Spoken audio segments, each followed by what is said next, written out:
Welcome to another episode of BowCast, brought to you by Full Moon Productions.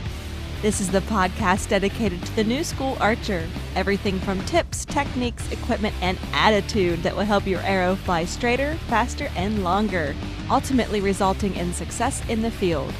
And now, here are your hosts, the new school archers, Anthony and Aneal.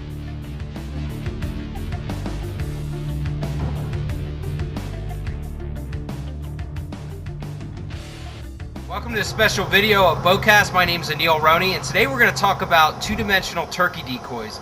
The decoys I'm going to show today are from Montana Decoy, and I'm sure many of you out there that turkey hunt use the barrage of three-dimensional lifelike decoys. But when you look at mobility, if you're in an area where you're going to be doing a lot of moving and running and gunning with birds, mobility becomes very important. So these two-dimensional Montana decoys become a very attractive option.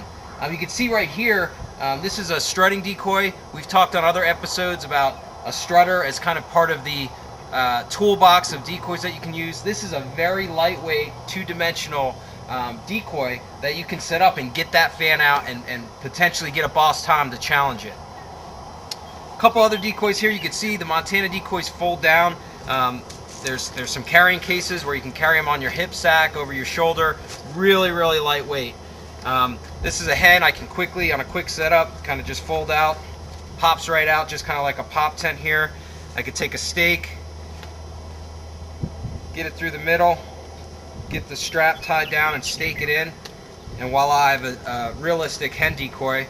And the realism really comes from that graphic there. If you look at it straight on here, that's a digital image of a decoy. You're going to get a little movement and wind like we have here today in Colorado. That actually adds a little bit of realism to the setup.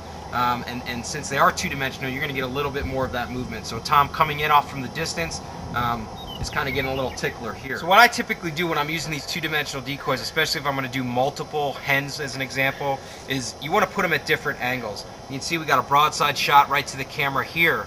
But I might place another one kind of straight on. So if a turkey's coming either right on at the blind or over here from my left, they're getting a broadside view of one of those decoys. And you'll probably spread them out a little more than I have here.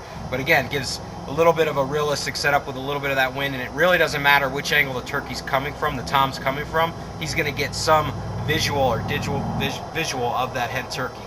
The other thing you want to check out is the different patterns that you have. Match these patterns to the turkey in your area. A little bit darker here, a little bit lighter here. The next thing I want to show you from Montana Decoy is actually going to be coming out this year, I believe. It's brand new, and it's their two-dimensional Jake decoy, and it's pretty unique. We've all seen Jake decoys before, but this is actually a Jake partially spread and from the back view. Interesting thing about that is obviously if a tom was coming in to move that Jake off or challenge that Jake, he's going to come in from behind. So right now at the camera, you have that tom coming right to the tail feathers at this Jake.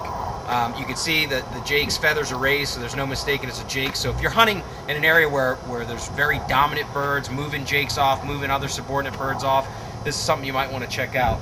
And in the end, very realistic decoys.